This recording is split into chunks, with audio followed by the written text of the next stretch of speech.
Profit हो या ना हो, हमें प्रोविजनिंग करनी पड़ेगी। जैसे कि एनपीए हो गया, एनपीए अगर हमने किसी को लोन प्रोवाइड किया है तो उसके लिए हमें प्रोविजनिंग करनी पड़ती है, क्योंकि ताकि हमारी जो इकोनॉमिक कंडीशन है वो अनस्टेबल ना हो जाए। तो प्रोविजनिंग होती है, एक अनफोर्सिंग लाइबिलिटीज के लिए होती है, लेकिन स्पेसिफिक पर्पज के लिए होती है। ग्रीन शू ऑप्शन शेयर मार्केट से रिलेटेड है, इसको क्या यस सर। बोलते हैं ग्रीन शू ऑप्शन को?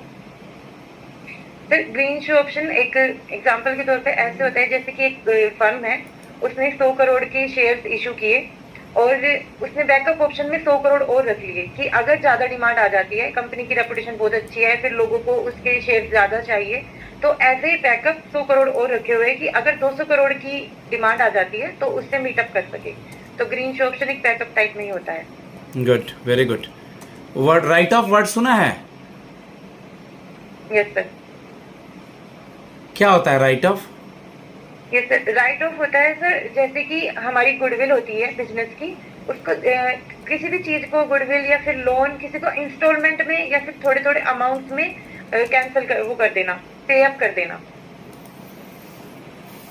ठीक है। राइट ऑफ जैसे कि अपना बैलेंस शीट क्लियर करने के लिए, और वेब ऑफ तो पूरी तरह से माफ कर देना होता है।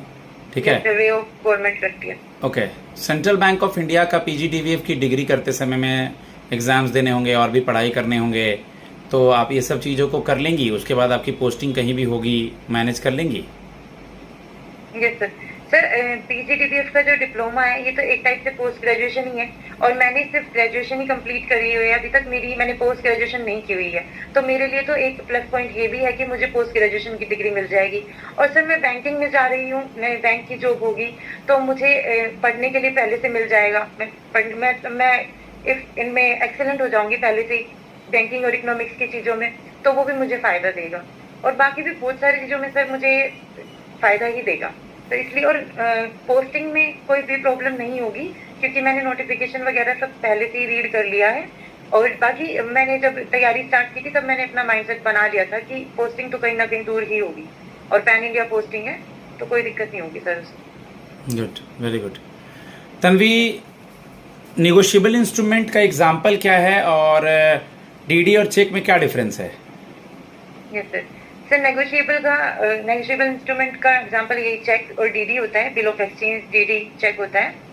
और सर नेगोशिएबल इंस्ट्रूमेंट एक ऐसा रिटन डॉक्यूमेंट होता है जो कि ट्रांसफरेबल होता है, एक पार्टी से तीसरी पार्टी को ट्रांसफर कर दिया जा सकता है। जैसे कि चेक होता है, अगर हम चेक किसी को डिडक्ट करके देते हैं, ड्रॉयर कोई भी होता है, ड्रॉयर जो पे करने वाला होता है, ड्रॉई जो बीच में बैंक होता है, और पे जिसको हम पे कर रहे होते हैं, तो ड्रॉयर